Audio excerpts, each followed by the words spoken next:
Bonjour, bon retour sur QCM-Cam. Je vais vous parler de quelques nouveautés. Alors, on va commencer par regarder ce bouton-ci qui est apparu récemment. Quand vous cliquez dessus, eh bien, ça permet de cacher la question en cours, voire même de naviguer dans les questions. Si vous avez récemment importé un questionnaire depuis votre disque dur, vous pouvez le retrouver, mais attention, ce seulement sur le même ordinateur, avec ce bouton-ci qui apparaît seulement si un questionnaire est enregistré. Donc si je clique dessus, eh bien j'ai un questionnaire qui apparaît derrière. Vous voyez, je veux cacher, je cache en cliquant là, je clique ici, ça décache. Ensuite, dans la gestion des groupes, alors j'ai un peu amélioré l'import. Si vous allez dans le menu avancé des groupes, vous allez retrouver deux nouveautés.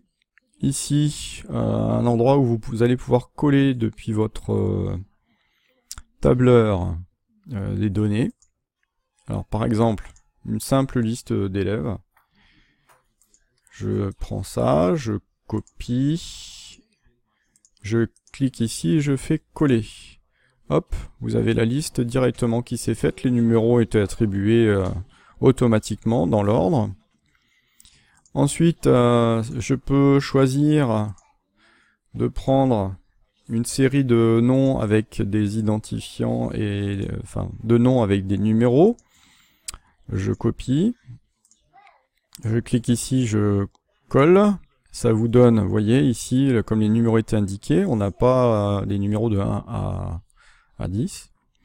Et enfin, une dernière possibilité peut-être plus intéressante, si dans un même fichier vous avez des élèves de classes différentes, donc alors attention à faire des numérotations différentes dans chacune des classes, vous allez pouvoir copier les trois colonnes qui doivent être mises dans l'ordre numéro de marqueur, nom puis classe, et venir les coller ici.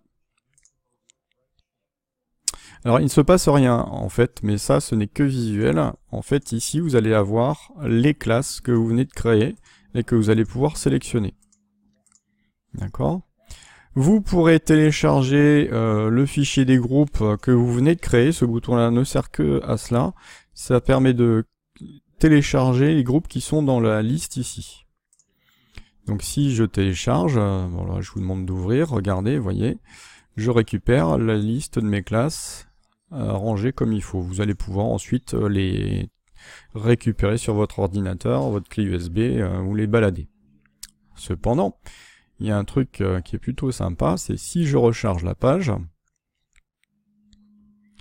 eh bien l'ordinateur va se souvenir des groupes en question. Donc si vous avez mis sur votre ordinateur les classes, toutes vos classes, vous n'aurez plus besoin d'aller les rechercher sur votre clé USB. C'est un petit gain de temps. Si cependant vous voulez récupérer les classes originelles, vous faites restaurer. Et ici vous retrouvez groupe 1 et groupe 2, qui sont les groupes de départ.